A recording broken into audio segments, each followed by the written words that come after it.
Naram Cheva Narottanam Devim Saraswatim Vyasam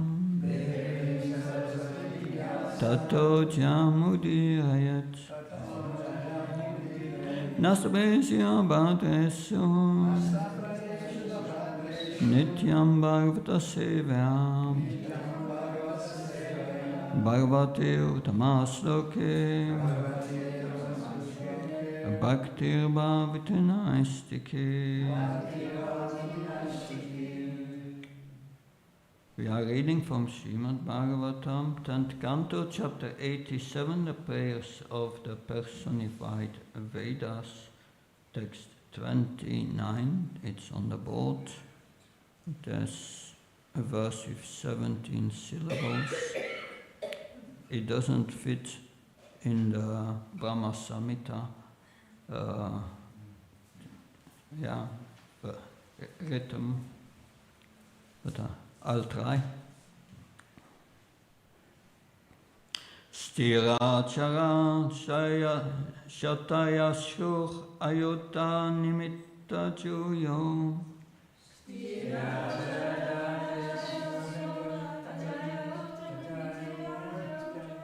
Sthirachara Shataya Shur Ayutta Nimitta Juyo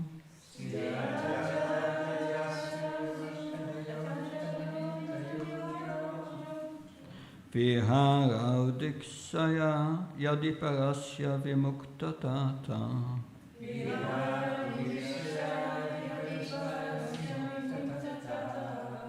Nahi Paramasya Kachidaparo Naparasan Bhavet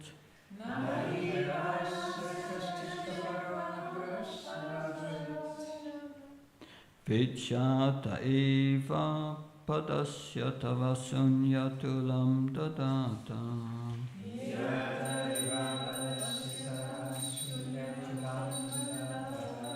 Sthirachara Chataya Shurayo Yutta Nimitta Juyo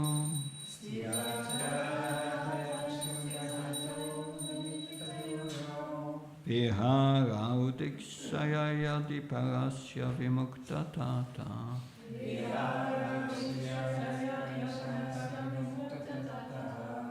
Nari Paramasya Kachitaparo Naparisamavet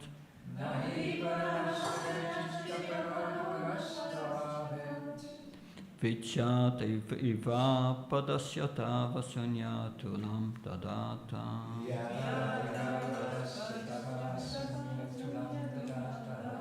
Sthirachara Chataya Shur Ayatota Nimitta Juyo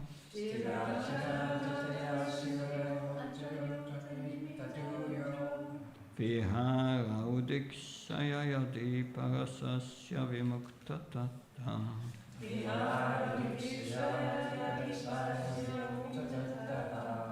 Nahi Paramasya Kachidaparo Naparisabhavet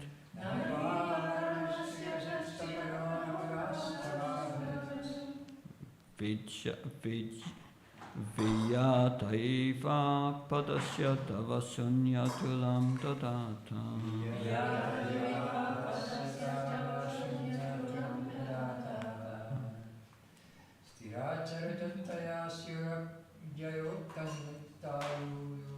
Sthirachara Chataya Shuryat Yatyutta Nimitta Juyo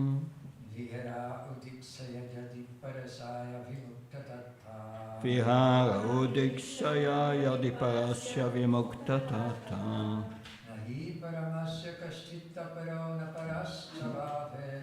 Nari Paramasya Kachitaparo Naparasabhavet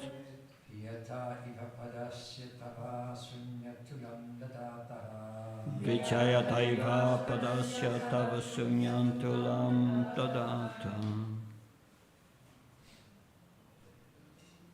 Someone else?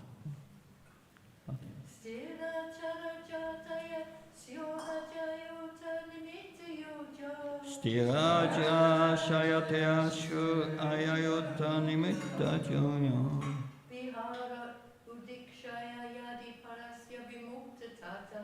Virara udikshaya yadiparasya vimuktatata.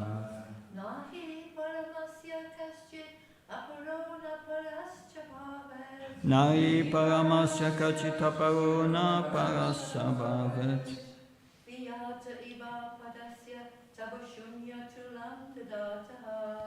Vijati vapadasya tava sunyatulam dadata. Good. Word for word translation. Stira, stationary. Chara, and moving. Jataya, species of life. Syu, become manifest. Ajaya, with the material energy. Uta, awakened. Nimitta, their motivations for activity. And the subtle body is activated by such. Joya, assuming. Vihara, sport. Udiksaya, by your brief glance. Yadi, if. Parasya, of him, who is aloof. Vimukta, O eternally liberated one. Tattaha, from her. Na, not. He, indeed. Paramasya, for the supreme. Kachit, anyone. Aparaha, not foreign. Na, nor. Para, foreign. Cha, also. Bhavat, can be. Vyataha, for the ethereal sky. Iva, as if. Apadasya, which has no perceptible qualities. Tava, for you. Sunya, to avoid. Tulam, a resemblance. Dattataha, who take on. Translation and purport by the disciples of A.C. Bhaktivedanta Swami Srila Prabhupada ki. O eternally liberated, transcendental Lord, your material energy causes the various moving and non-moving species of life to appear by activating their material desires, but only when and if you sport with her by briefly glancing at her. You, the Supreme Personality of Godhead, see no one as an intimate friend and no one as a stranger, just as the ethereal sky has no connection with perceptible qualities. In this sense, you resemble a void. Purport. Not only are the living beings totally dependent on the all-powerful, independent Lord for their maintenance and welfare, but even the very fact of their embodied existence is due only to His exceptional mercy. The personality of God has no interest in material affairs, since He has nothing to gain from the petty pleasures of this world, and is altogether free from any contamination of envy or lust. He is exclusively involved in confidential, loving pastimes with His pure devotees in the internal realm of His spiritual energies. Therefore, the only reason He ever turns to the business of material creation is to help draw lost souls back into the inner circle of eternal enjoyment. To attempt a life separate from the Lord Rebellious souls must be provided with suitable bodies and an illusory environment in which to act out their fantasies of independence. The merciful Lord agrees to let them learn in their own way. So he glances at Ma Vishnu, his energy of material creation. Simply by this glance, she is awakened and makes all required arrangement on his behalf. She and her helpers manufacture countless varieties of gross and subtle bodies of demigods, humans, animals, and so on, along with countless situations in the heavenly and hellish worlds, and just to give the conditioned soul the exact facilities they desire and deserve. While the uninformed may blame God for the suffering of his creatures, a sincere student of the Vedic literature will come to appreciate the Supreme Lord's equal concern for each soul. Since he has nothing to lose or gain, there is no reason for him to distinguish between friends and opponents. We may choose to oppose him and make all endeavors to forget him, but he never forgets us, nor does he ever stop providing us with all necessities, along with his unseen guidance. Srila Sridhar Swami prays, Vat ikshanavasa ksoba maya buddhita karma bihi chatan samsarata kinan nreha repaina pita. O Father, O Lord, appearing as a half man, half lion, please save those who have been born into the endless cycle of birth and death. These souls are distressed by their karmic entanglement, which Maya awakened when your glance excited her to activity. I read the translation once again. O eternally liberated transcendental Lord, your material energy causes the various moving and non-moving species of life to appear by activating their material desires. But only when and if you sport with her by briefly glancing at her. You, the Supreme Personality of Godhead, see no one as an intimate friend and no one as a stranger. Just as the ethereal sky has no connection with perceptible qualities, in this sense you resemble a void.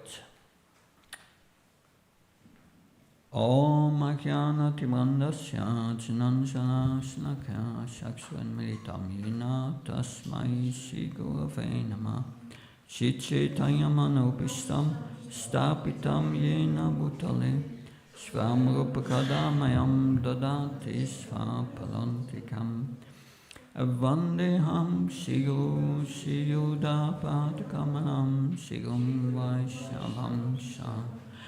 He Krishna Karuna Sindhu Dinabandhu Jatpate Gopesha Gopka Kanta Radha Kanta Namastate Tapta Kanchna Gaurangi Radhe Vrindavaneshvare Vishavani Sutta Devi Pranamama Hari Priye Vancha Kalptrubhisha Kripa Sindhve Visha Patnam Pavanabhyo Vaishnabhyo Namo Namah Jaya Shri Krishna Chaitanya Prabhu Nityananda Shri Advaita Gadadhar Shivasati Gaura Bhaktavinda. Hare Krishna, Krishna Krishna, Hare Hare, Hare Rama, Rama Rama, Hare Hare. Nama Om Vishnu Padaya Krishna Vastaya Bhutale Shrimate Bhakti Vedanta Swami Namini. Namaste Saraswata Devi Gauravani Pacharini Nirvishesha Sunyavadi Paskachai Desotarini. Srila Prabhupada Ki. So these are the Shrutis speaking that the Shrutis of the Vedas, that they are embodiments of all Vedic knowledge, and they are speaking this Vedic knowledge here, first glorifying the Supreme Lord. In all the previous verses, because verse 29, in the previous verses, the Shrutis, they have glorified the Lord's independence and His power.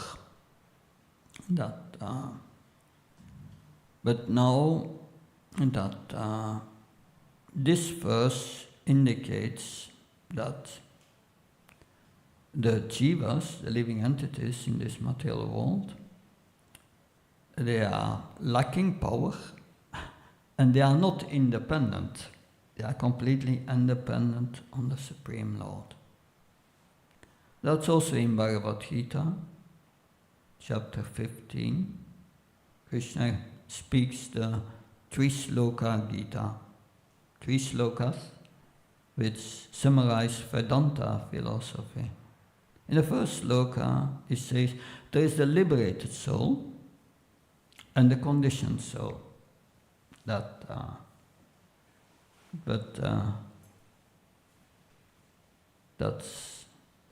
in this material universe. In the spiritual universe, you have the liberated souls, here you have the conditioned souls.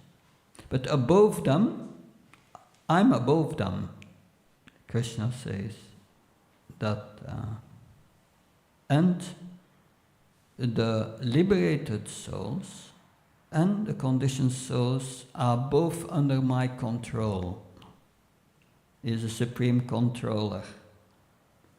So, if we are liberated in the spiritual world, we are controlled by the spiritual energy, which gives us much more freedom. In the material energy, yes, that we don't have much freedom, but still freedom. So there are many points in this verse, but the essence of this verse is, Bhagavad Gita says, Maya drakshana prakriti chutachesha characharam etunan inakantya jarat viparivartate. So Krishna is Maya drakshani prakriti. He controls material nature. And here in this verse it's explained, he controls by his glance, just by his will. He is the supreme controller. And it is by his will that this material world is going on. That Jagat Viparivartate, it's going on by his will. But the living entities are in illusion. And Krishna makes arrangement for their illusion. What is their illusion?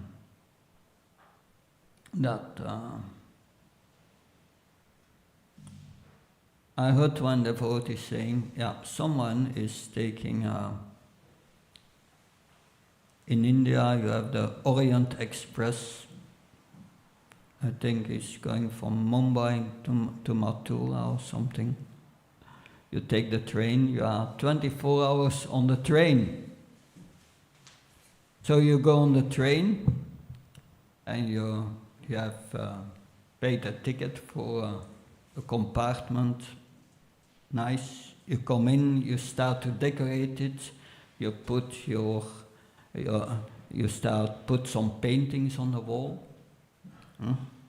And you make it comfortable, you install a kind of curtain with electricity so that you are shaded from the sun, that you have a little refrigerator, you install everything. It takes 20 hours, and then after 23 hours, the train conductor comes and said, out. Oh, out, I just have installed everything. So that's this world.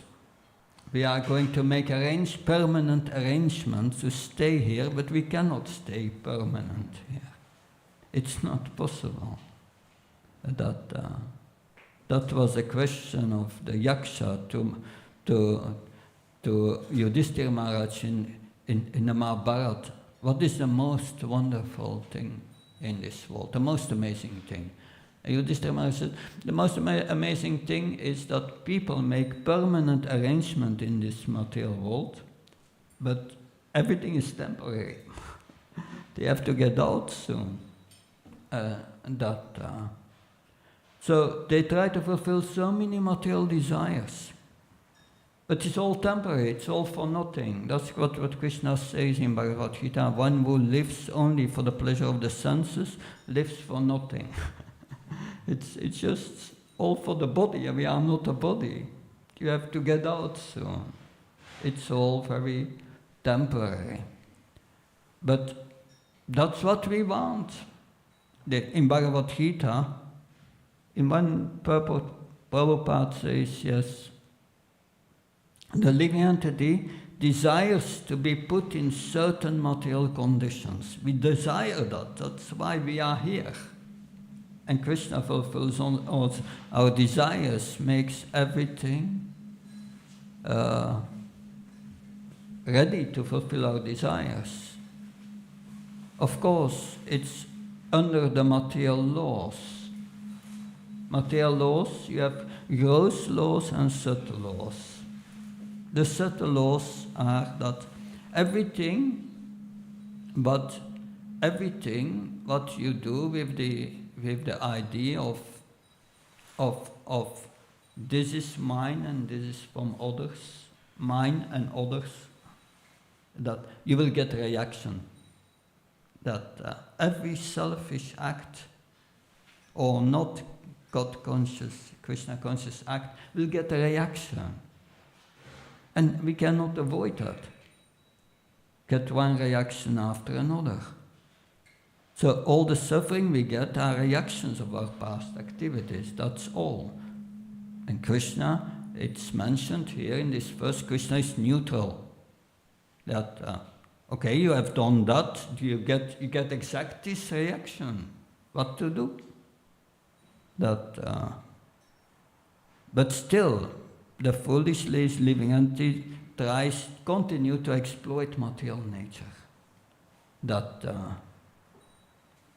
And that's life after life after life, until this universe is destroyed. But then the living entities are in the body of Karunodakashai Vishnu.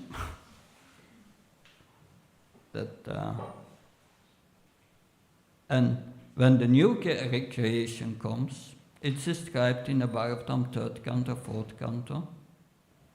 Mahavishnu, Karunodakashai Vishnu, he exhales, and from his exhalation all the universes are formed, and he enters each universe as Garbhodakashai Vishnu. And to Garbhodakashai Vishnu, to his body, all these living entities which had desires in previous creation, they are again created and restored, and to the point they can continue fulfill their material desire where they ended their work in the previous creation. That's very interesting. So where they ended, Krishna gives them again facility and reminds them of their material desires. He says, now you can try again. So Krishna makes arrangements for that, but the purpose is that we become frustrated. Frustration comes always because material desires cannot be fulfilled. That's explained in Bhagavad Gita. The material desires covers your intelligence. Material desires means desires to give pleasure to a body, which we are not. It's the definition of insanity. In other words, the Bhagavatam say all living entities in this material world, on exception of the devotees, they are insane. Because they are identifying with the body, which they are not. It's a serious disease. Of course, we are here at the 10th canto of the Bhagavatam. the first 10 cantos we are supposed to have studied to understand something from this high philosophy here. The Shrutis from the Vedas, they are the transcendental knowledge.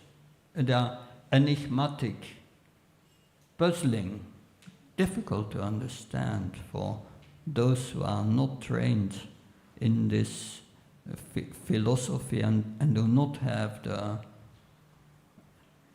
One cannot grasp the inner meanings, but just to this verse, there are pages and pages of commentaries on this verse by Srila Vishwanath Bhakti Thakur, by Sanatan Goswami, Jiva Goswami,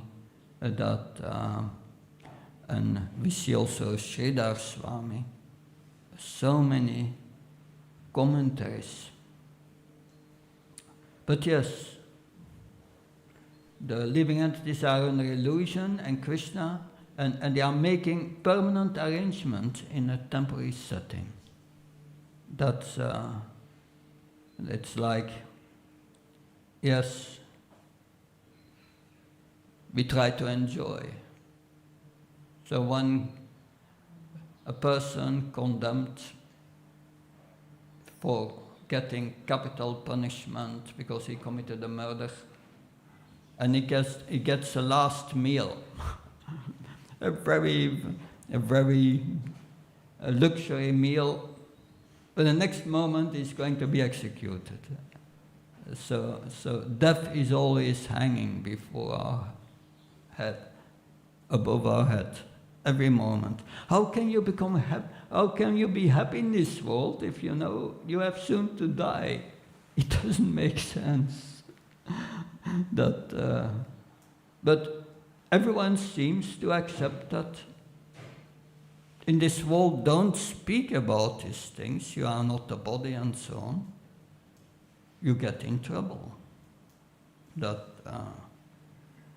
It's just people cannot digest this philosophy. It's too much for them.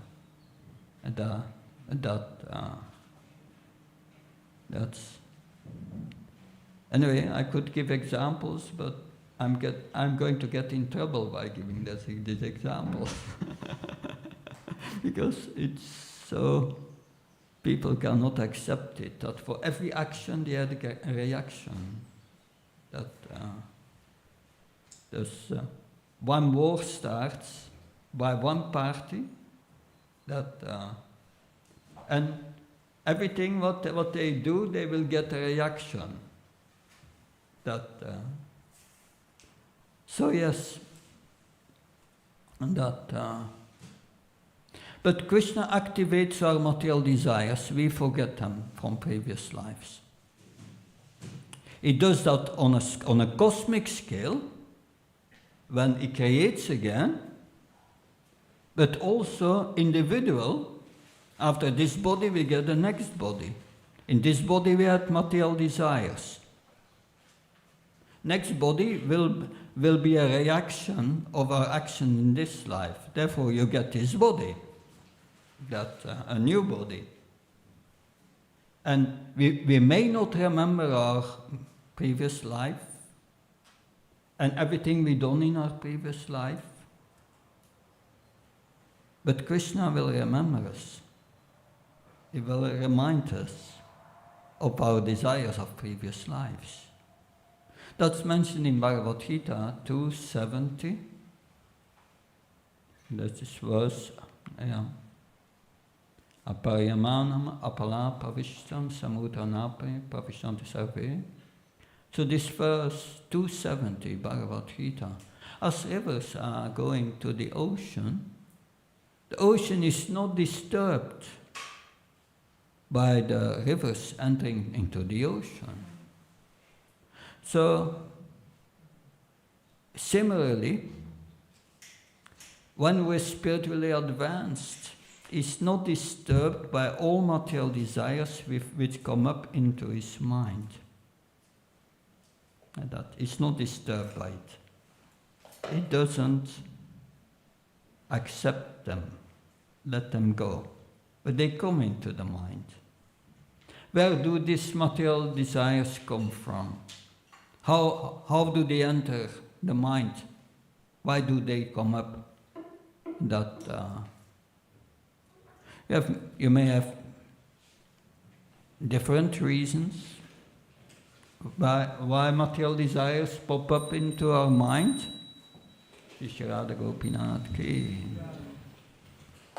Material desires come into our mind because the soul desires this enjoyment. That may be one. Another way is desires comes by association, by the environment. They come into your mind. That you can go to a big street and people, there are restaurants and they get the smell of all this food stuff and they desire to go into the restaurant. So that comes by association, that someone speaks about this enjoyment on their holidays and you want to go there and so on.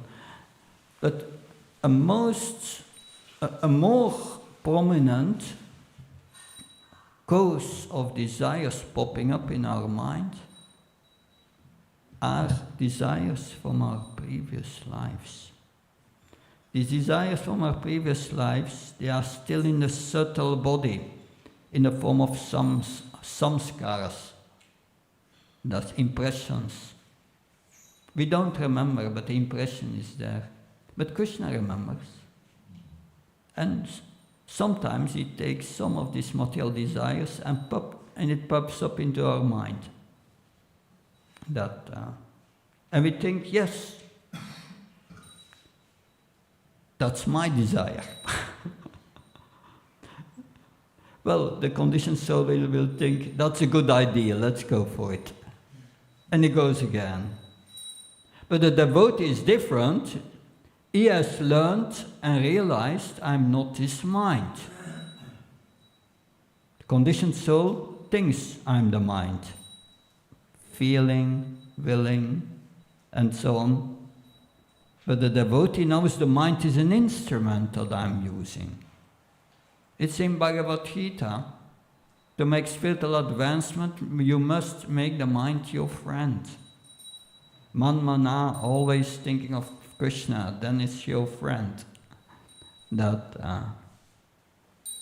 So we are not the mind, but just to come to that realization that I am not the mind, you must be already a little spiritual advanced, or you cannot. Therefore, if we don't follow the principles of religion, the main principles of religion, compassion, truthfulness, cleanliness, austerity, if we don't follow them, if we eat meat, if we are drinking alcohol and so on, you will identify with the mind. You cannot look at it from a distance. It's not possible. And that makes the devotee immediately different from all other people. We look at the mind. And then that material desire comes up, and the devotee looks at it, and he thinks, what kind of desire is that? Oh, Krishna says in Bhagavad Gita 9:22, I samsvasyabuha dukayonga evate. No. It's 5:22.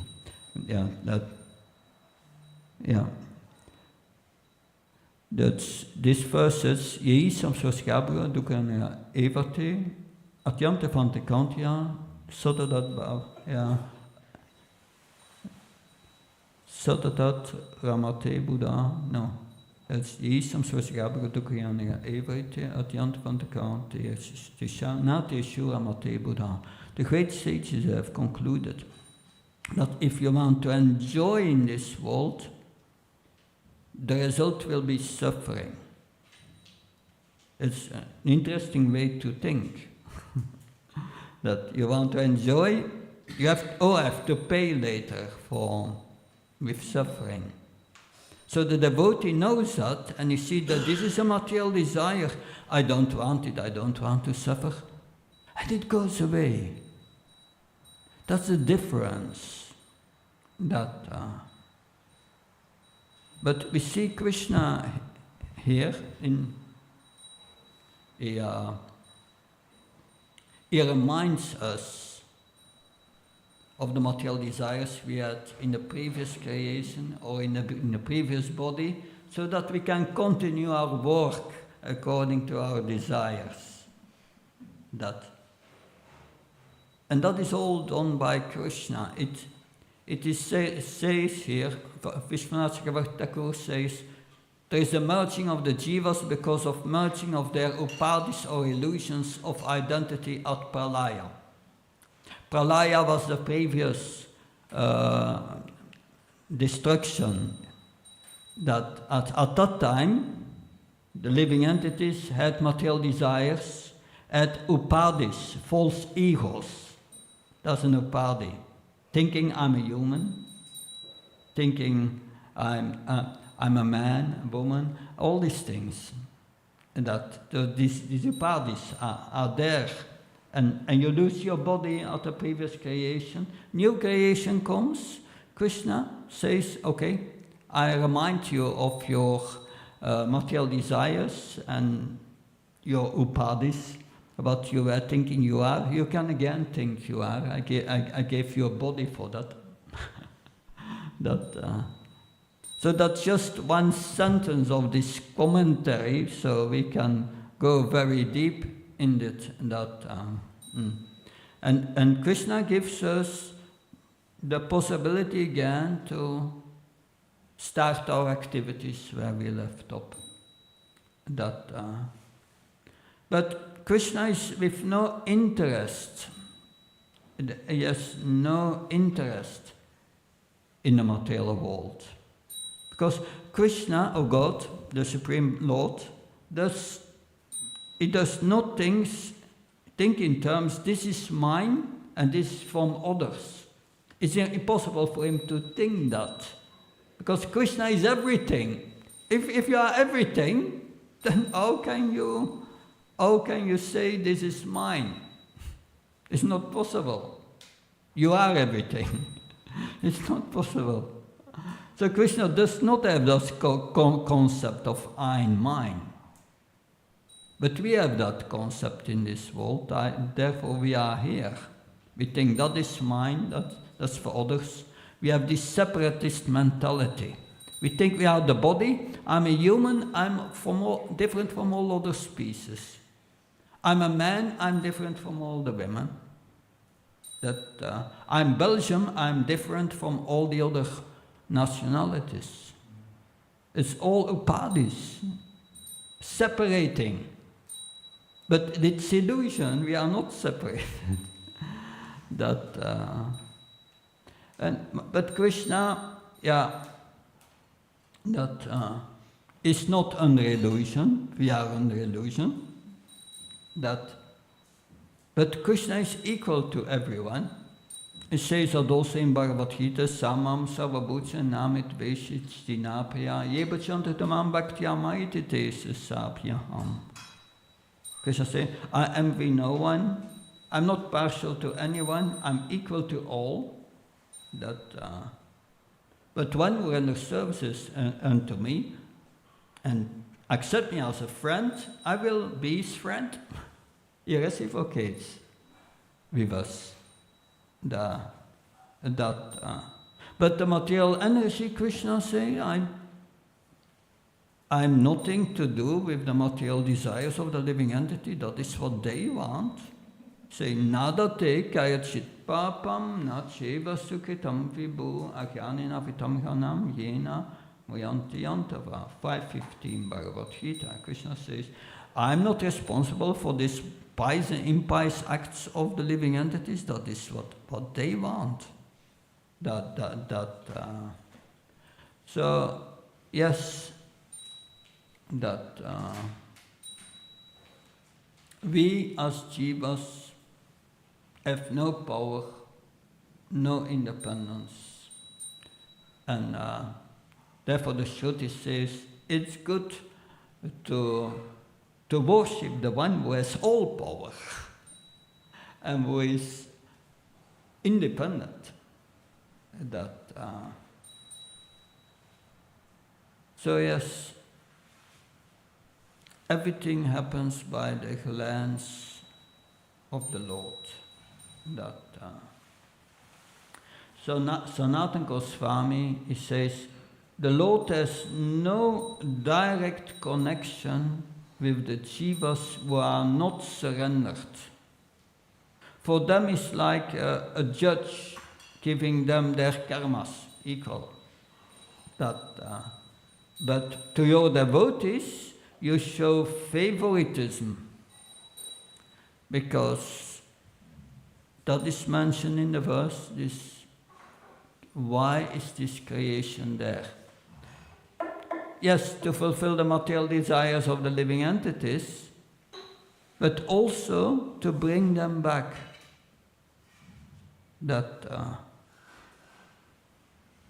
So we know, if we are under this illusion that we are the enjoyer in this world, we will become frustrated.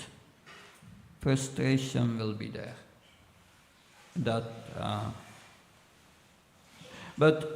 And suffering.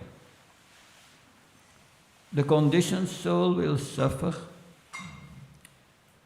and not learn anything from it. He suffers, but he does not create any detachment from this world. But the devotee who attends the Bhagavatam class and chants Hare Krishna is a good sadhana, that suffering is not affecting him so much. Why are we suffering? Because of attachment, illusory attachment of I and mine. We are attached in this world to so many things, usually, now even as a sannyasi, we are detached to our laptop because we need it for our service. So there is some detachment, but it has at least a spiritual purpose, the use of the whole thing. But as we make spiritual advancement, we become more attached to Krishna. And it's that attachment to Krishna which creates detachment in our heart. Because factually, everything is Krishna. Krishna is everywhere, in every cell, in our heart, everywhere. We cannot be separated from Krishna. It's not possible. But in our mind we have separated from him. And that's the whole cause, this separatist mentality, Prahlad Maharaj says.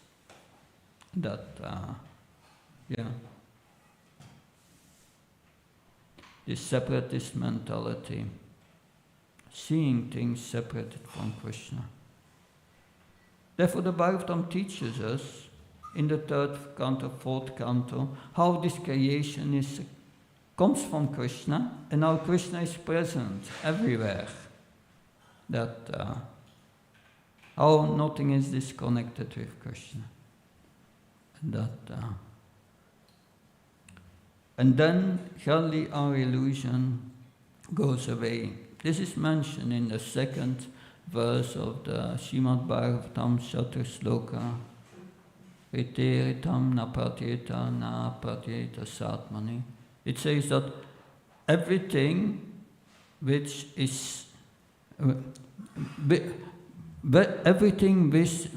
we see disconnected from Krishna is illusion. And the illusion is very deep. We think ourselves the doer in this world, but Krishna controls material energy. And you have to act according to your nature, you get that. You have no choice. If you have the body of a dog, you cannot talk like a human.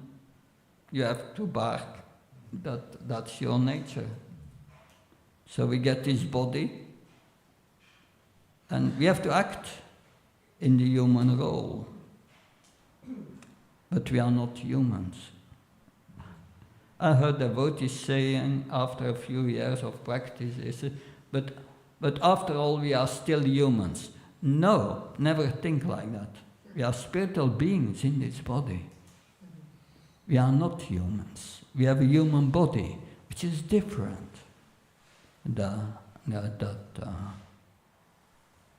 But Krishna makes all these arrangements to fulfill our material desires, to frustrate us, and so that we give up that tendency to look separately. But unless you get some special mercy and you come in contact with the devotees of Krishna, you cannot get out of this situation. Brahmanda Pramade Konya Bhagavan Shiva Kura Krishna Prasad Bhakti Radhadesh. We go up and down in this universe, and then Lord Chaitanya said, then when we become Bhagyavan, we become fortunate, then by the mercy of Krishna we come in contact with a bona fide spiritual master, and the bona fide spiritual master gives you Krishna in seed form. Bhakti Radhadesh. And that seed of devotion we have to water. And that's the purpose of the whole creation, to give us that possibility to come in contact with a bona fide spiritual master. And he said, Krishna makes that arrangement, that you come in contact with a bona fide spiritual master. So, what comes before? Why does Krishna make that arrangement for us? He will make that arrangement if we sincerely take shelter of Krishna and pray to him, please, I've done wrong. I should not have come here. I came here because I wanted to enjoy separate from you. But I know by the mercy of the spiritual master and the Vedas now that my real home is the spiritual world, the eternal world. And I have Krishna there and my eternal family, they are waiting for me, and I'm losing my time here, traveling from body to body. Please help me. Help me. If your calling is sincere, Krishna makes sure, he makes arrangement that you come in contact with a spiritual master. But then we have, even when we come in contact with a spiritual master, we must take advantage of the situation and accept the mercy. But this verse of the Shrutis is very deep. I read all these commentaries, and it is really going very deep, but without study of the first 10 cantos in depth and getting very deep in understanding of the spiritual techniques, it's not easy to understand that, but it's very beautiful that you have the example here. The Supreme Lord is like the sky. The sky is real. We cannot say that the sky does not exist. But we cannot see it. We cannot grasp it. So the Supreme Lord is like that.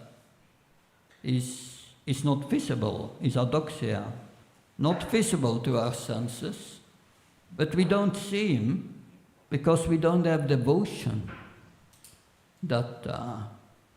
Therefore, and this is the commentary of Jiva Goswami, said, therefore we should receive bhakti from the devotees, and then we can see that the Lord glanced, that this glance is important, that how did the creation start? By the glance of the Lord, they say, by the will of the Lord. In the beginning, the creation started, there was only Brahman, and by his glance, Krishna put the three modes of material nature unmanifested into Brahman. And then by his glance, he added time, the influence of time. Time is different in the material world and in the spiritual world. But he added time. And then by his glance, he injected all the living entities which were dormant in his body from previous creation. But they had material desires. And by their material desires, the material energy became agitated. Interesting. By the material desire of a living entity, the material energy started to move and became mat tattva, prakriti. So, in other words, we as living entities, we have created our own prison, the material world. It's very, very deep and the jivas are like sparks of fire, the Upanishad said. But the Lord is superior. Superior is Akshara. No.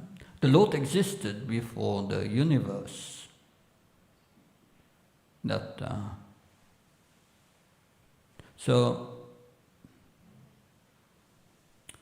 And then Jiva Goswami said, we can only know the Lord by bhakti. It's in Bhagavad Gita. Bhakti amama vichanti abhyasasmi tatvara tatamam tatvato gatva vishati tat anamtaram. Only by devotion one can know the Lord.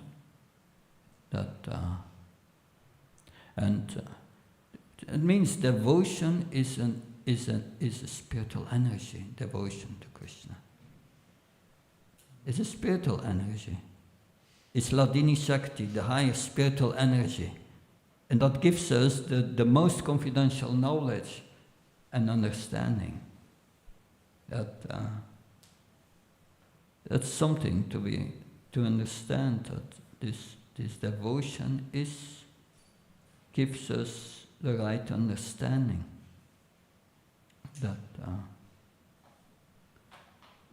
So yeah.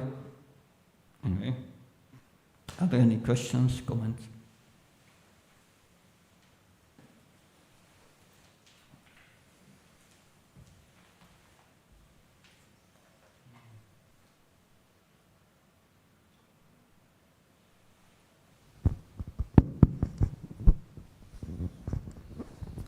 Hare Krishna Maharaj, is it that the devotional service makes the distinction between devotees and people who live more in material world? Of course, that is correct what you say, because that unless we become a devotee and understand how devotees are different, pure devotees are different from conditioned souls, you cannot make the distinction. That people outside, they will think devotees, they are mad. These devotees are mad. Poor people. Now they have the chance to enjoy, and they don't want to enjoy. They give up all enjoyment. But a devotee understands there is higher enjoyment of the soul, this Ladini Sakti. And that's what Bhagavad Gita explained. You have to become a Mahatma and connect with this higher energy. Satatam Kirtyantamam Yatantashatra Tritavata, by always speaking and glorifying the Supreme Lord. And that's what we are doing now. So this is what Queen Kunti says. Queen Kunti says to Krishna that your appearance is very bewildering because you are covered by a curtain of Maya. So we are behind this curtain of Maya. As long as you are under the material energy, you cannot understand these things. It's not by scholarly endeavor one can understand that one is not a body. Theoretically maybe, but because that is the point. Prabhupada in the beginning, especially Prahlad Maharaj told me that he joined in New York, and then Prabhupada went to San Francisco, and at that time there was no internet and all these things, so they made a phone call from New York to the temple in San Francisco and said, what was Prabhupada speaking about this morning in the Bhagavatam? And he said, you are not a body. So he repeated that again and again and again, you are not a body. And we need to hear that again and again and again. Because we hear the class and we go out and we act according to the duality of attachment and aversion, means we act again as the body. So we have to hear that again and again and again. But there were scholars that was just when Prabhupada, the Chaitanya Charitamrita was printed in 3 months' time. And then some scholars in San Francisco got the newly printed Chaitanya Charitamrita, and they came together to discuss the book while drinking wine. What can they understand? They cannot understand anything. The Chaitanya Charitamrita is the PhD, is the highest. And you can understand something from Chaitanya Charitamrita when you have realized I'm not a body. But it's like what Krishna says in Bhagavad Gita, the 9th chapter, is confidential knowledge. So atheists may read it, but they don't understand anything. A devotee understands the real meaning. Gradually, it gets into the real meaning. Because also, that is what Krishna says to Arjuna. Arjuna, I'm telling you this, giving you this knowledge. You can understand it, because you are my friend, you are my devotee, you are sinless. These are qualifications. Without these qualifications, this knowledge remains secret. It's the most secret knowledge, Krishna says, that Rajaguyam, the most secret knowledge.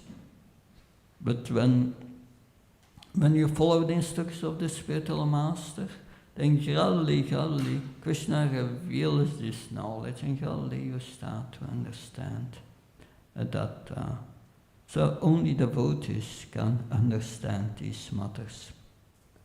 All the others remain bewildered under the curtain of Maya, and they go on suffering life after life.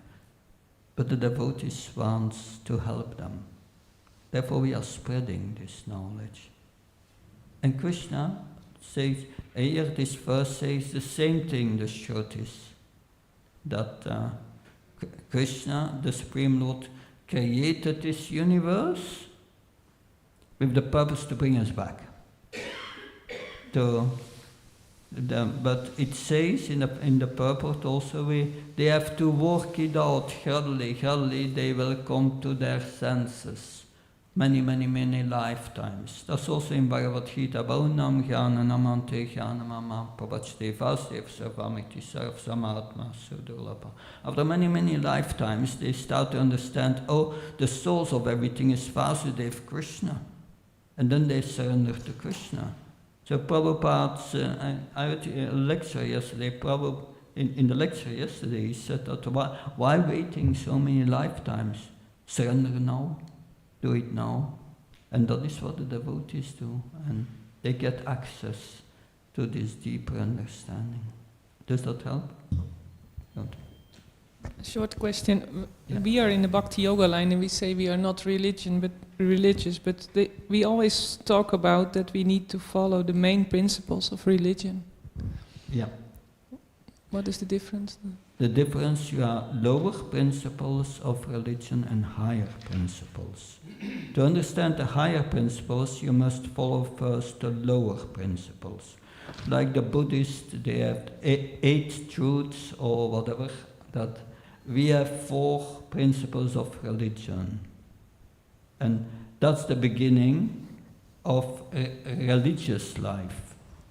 That to be clean, the saucham, and then tapasya, to be austere, don't drink alcohol and all this, and don't smoke. And that be compassionate, don't kill animals and eat animals as not compassionate. That and then of course there is truthfulness, accepting that we are the body, not the body, but the spirit soul. That's the beginning of truthfulness. Accepting who you really are, that accepting the Vedas. So these are the basic principles of religion. If you follow this basic principles, then you become free from sinful life. That therefore the spiritual master asks us to follow the 4 relative principles, because otherwise our system, we become again filled with lust if we do these sinful activities. And lust, avitam jnanamita, jnanina, nityavarina. It's our greatest enemy. It covers our intelligence. The more lust in your system, for sure you cannot understand and realize that you are not a body. It brings you in the body concept of life. We have to stop that. That's therefore we have to follow the lower principles of religion. And then, while following these lower principles of religion, we can practice the higher principles of religion, which is bhakti, devotional service, the practice of devotional service. Therefore, we combine these 2 always, and that's what the spiritual master asks. You follow these 4 relative principles, you follow the principles of religion, and then you practice bhakti. And that combination is powerful. Without that contamination, you may try to practice bhakti, but if you are not following the basic principles of religion, you will not make spiritual advancement. Is that clear? I don't know if maybe no one has explained it in that way as I am explaining. No? Yeah. Thank you. Anyway, it's a reality. That something else? Good. Thank you very much. Chandra Srimad Bhagavatam ki, Srila Prabhupada ki.